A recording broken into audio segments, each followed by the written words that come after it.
And I am curious. I know there were some good conversations. I was talking to some folks who came back and they were telling us about it. So what came up for you in your group? Will anyone like to share and tell us?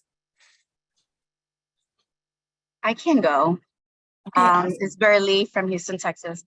Like I was telling my group, Nia, I'm focusing on my portfolio, like that's my main focus. So everything that I add, they were a year two, they're year two, I'm year one. So everything that I have questions on right now, just because what I'm spending more time on is the portfolio. So just getting in their heads and see, you know, things that they found that was really good for them to share on their portfolios and things like that. So that was the main thing that we focused, and we led the conversations around that. Awesome. I think that's so nice when you have someone who has already gone through a whole year of this cycle and they can provide that wisdom. That's awesome. And then year two coaches, how do you feel being vets? Y'all, you all know. You all are the vets. All right, anyone else? That was awesome, Burley.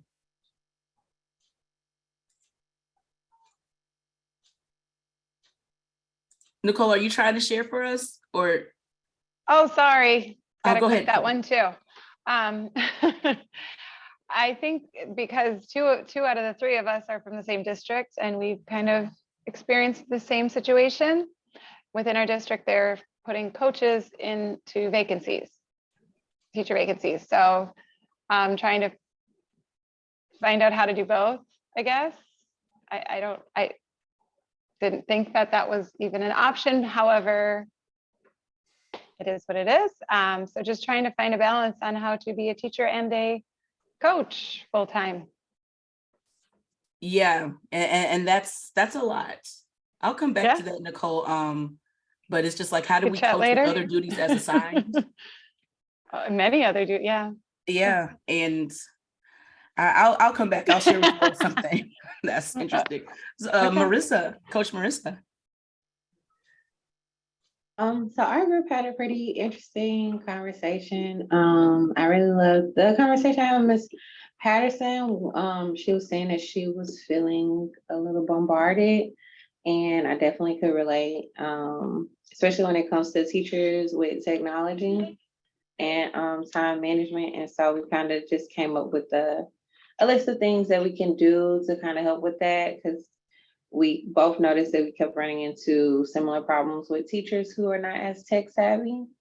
And we thought about creating a beginner's manual that we could just consistently add to, so that those teachers have resources and support. I love that. And if you all create a beginner's manual, will somebody maybe share it, like in our Coach Padlet or something, or on the Coach VILS Academy, our space? That's super cool. Carolyn, I saw you unmuted. I didn't mean to, sorry. Oh, you can talk if you like. Anybody else? Hi, so in our group, we were talking a little bit about what it looks like to create sustainability for VILS, right? Because obviously over a long period of time, we want this program to be successful, even if it means that we're not there, because either the coach will change over time, or what does it mean for teachers to be changing, or like the administration to be changing in the middle of the year, and they don't necessarily know what VILS is.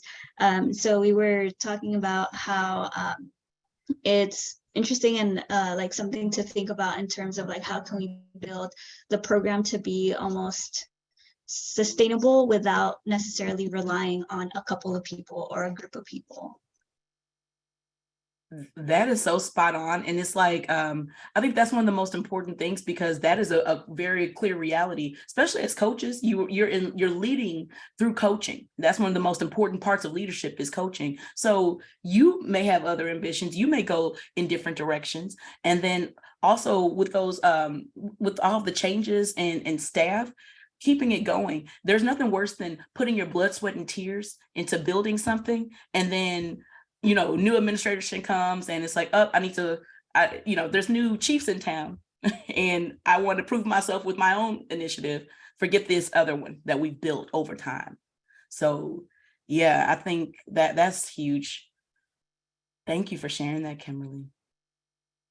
All right, well, so just know when we do the masterminds, I'll tell you how many more we have coming up. Let's see.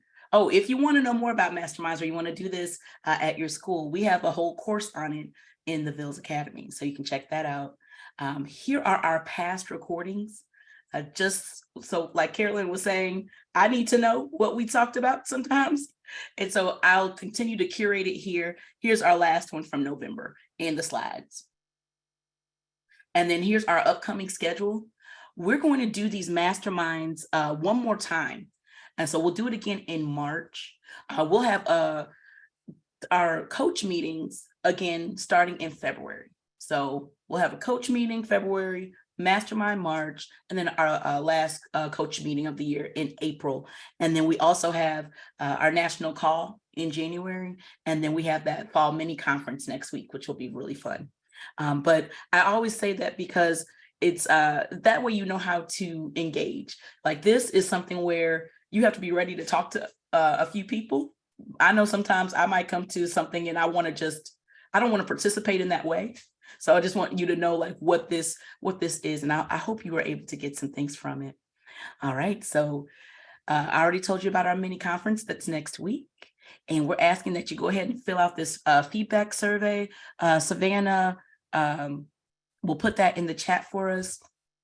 And again, we take every single piece of feedback and we'll use that to build our next coach call. So thank you so much.